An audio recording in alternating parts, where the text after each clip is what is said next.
شکریہ. پچھلی ویڈیو میں آپ کو بتا رہا تھا کہ ایک ان امپلائڈ پرسن جو ہے وہ کس طرح وزٹر ویزا کے لیے اپلائی کر سکتا ہے. اس ویڈیو میں آپ کو بتاؤں گا کہ اگر کوئی شخص ان امپلائڈ ہے، یعنی ان کے پاس کوئی جاب نہیں ہے، اور یا فرض کریں کہ کوئی اسٹوڈنٹ ہے اور وہ ریلائی کر رہا ہے کسی اور کے اوپر، اس کی اپنی سورس آف انکم نہیں ہے، تو اس صورت میں اگر وہ وزٹر ویزا اپلائی کریں گے تو ان کے لیے کیا ریکوائرمنٹ ہے؟ بیسک ریکوائرمنٹ وہی، آپ کے پاس پاسپورٹ ہونا چاہیے، آپ کے پاس آپ کا نیشنل آئی ڈی کارڈ ہونا چاہیے، پاسپورٹ 6 months ویلڈ ہونا چاہیے. اور اب آتے ہیں اس ایریا کی طرف جو کہ سب سے زیادہ جس میں آپ کو اسکروٹنائز کیا جائے گا، وہ ہے آپ کی سورس آف انکم. اب ظاہر ہے آپ تو جاب نہیں کر رہے اور آپ کے پاس کوئی امپلائمنٹ نہیں ہے، آپ اسٹوڈنٹ ہیں فار ایگزامپل، تو اس صورت میں کیا ہوگا؟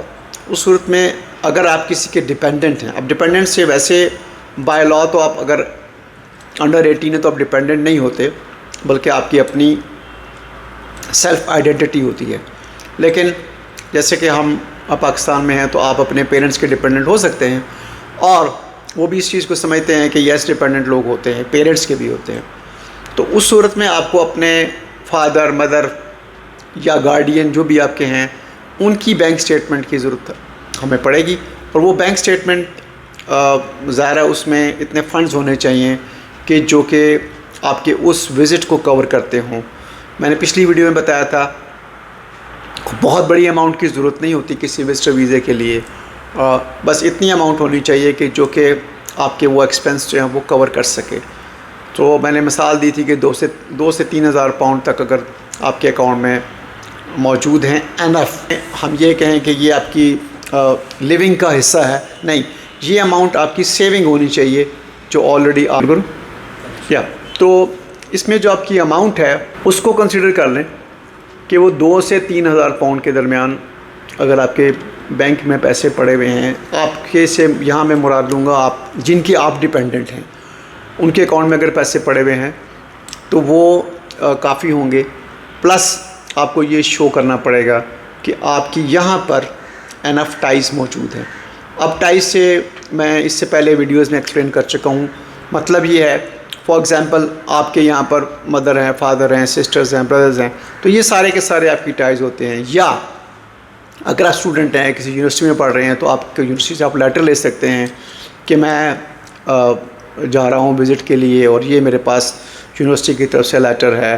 یا اس سے متعلقہ کوئی بھی ایسی چیز جو کہ یہ پروو کر دے کہ آپ کے یہاں پر ٹائز جو ہیں وہ کافی ہیں. ٹائز سے یہاں پہ دوبارہ ایکسپلین کر دوں کہ ٹائز سے مراد ہم یہ لیتے ہیں کہ وہ کون سی چیزیں ہیں جو آپ کو واپس لے کر آئیں گی اور آپ وہیں پر رہ نہیں جائیں گے، کیونکہ یہ فیئر ہوتا ہے کہ آپ شاید واپس نہیں آئیں گے. تو ایز اے جینوئن وزٹر آپ کو یہ پروو کرنا ہوتا ہے کہ آپ کو آپ کے یہاں پر اپنے کنٹریز کے اندر اتنی کمٹمنٹس ہیں کہ آپ کا جو وزٹ ہے یہ بہت شارٹ ٹائم کے لیے ہوگا، آپ زیادہ عرصے کے لیے وہاں پر نہیں رہیں گے. اس میں ایک اور چیز آپ کی وہاں پر اکوموڈیشن، مثلا اگر آپ کا یہاں سے آپ یہ پروو کر دیتے ہیں کہ آپ کے پاس سارے فنڈز وغیرہ ہیں، تو وہاں پر آپ کہاں رہیں گے؟ کیا آپ کے پاس کوئی اسپانسر ہے جو آپ کو وہاں پر اکوموڈیٹ کرے گا، آپ کو مینٹین کرے گا؟ اور اگر ایسا نہیں ہے تو پھر آپ کے پاس کیا وہاں پر آپ نے کوئی پہلے سے کسی ہوٹل میں اپنا ارینجمنٹ کیا ہوا ہے؟ اس کے ساتھ اگر آپ کوئی انشورنس وغیرہ کا کوئی ایسا ارینجمنٹ کرتے، ہیلتھ انشورنس فار ایگزامپل، تو وہ بھی ایک پلس پوائنٹ ہوتا ہے کہ آپ وہاں جا کر کسی کے اوپر کوئی برڈن نہیں بنیں گے. تو ان کے لیے یہی کنسرن ہوتا ہے کہ ایسا نہ ہو کہ آپ کو ویزا ایشو کیا جائے اور وہاں جا کر پھر آپ اسٹیٹ کے اوپر کوئی برڈن بن جائے. تو ان چیزوں کا آپ کو خیال رکھنا ہوگا. تو گائے بگائے میں اور بھی ویڈیوز اپلوڈ کرتا رہوں گا. اگر آپ کو مزید کسی قسم کی رہنمائی کی ضرورت ہو تو اس میں ہمارے نمبرز ہوں گے، تو آپ میرے سے کانٹیکٹ کر سکتے ہیں. شکریہ.